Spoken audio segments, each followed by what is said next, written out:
أعوذ بالله من الشيطان الرجيم. بسم الله الرحمن الرحيم.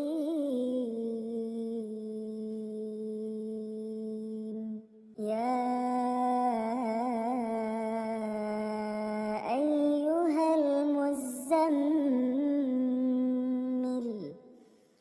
قم الليل إلا قليلا نصفه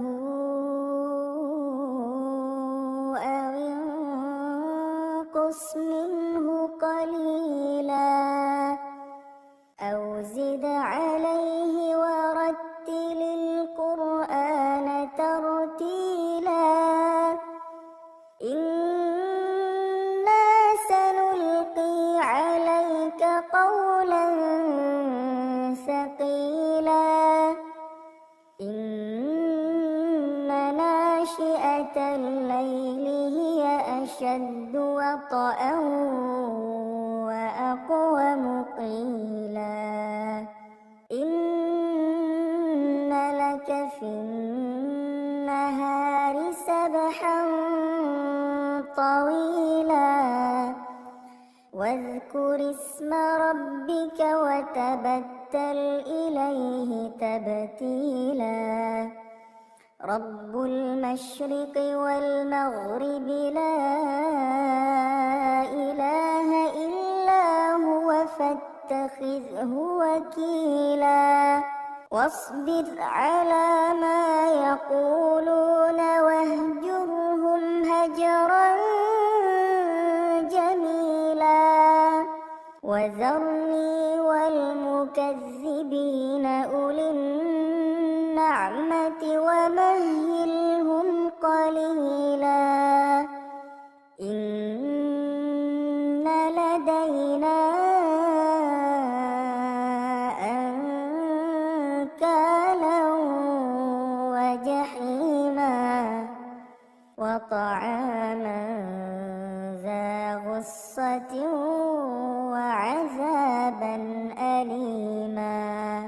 يوم ترجف الأرض والجبال وكانت الجبال كثيبا مهيلا إنا أرسلنا إليكم رسولا شاهدا عليكم كما أرسلنا إلى فرعون رسولا فعصى فرعون الرسول فأخذناه أخذا وبيلا فكيف تتقون إن كفرتم يوما يجعل الولدان شيبا السماء منفطر به كان وعده مفعولا إن هذه تذكرة فمن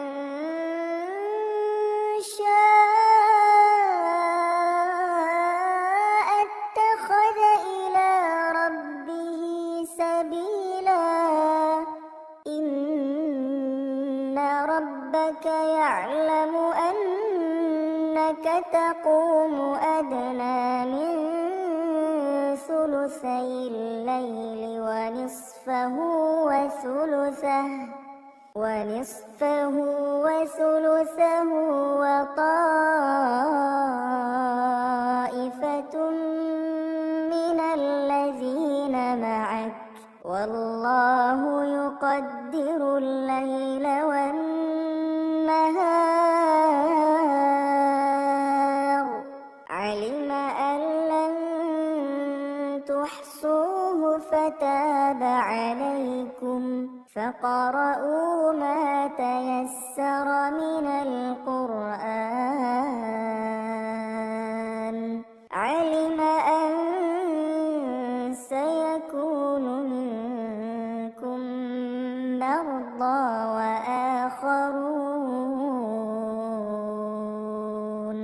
وآخرون يضربون في الأرض يبتغون من فضل الله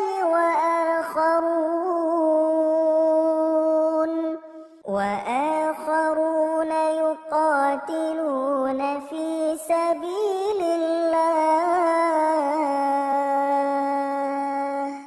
فاقرؤوا ما تيسر منه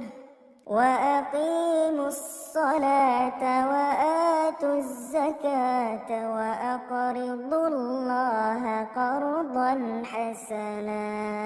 وما تقدموا لأنفسكم من خير تجدوه عند الله هو خيرا وأعظم أجرا. واستغفروا الله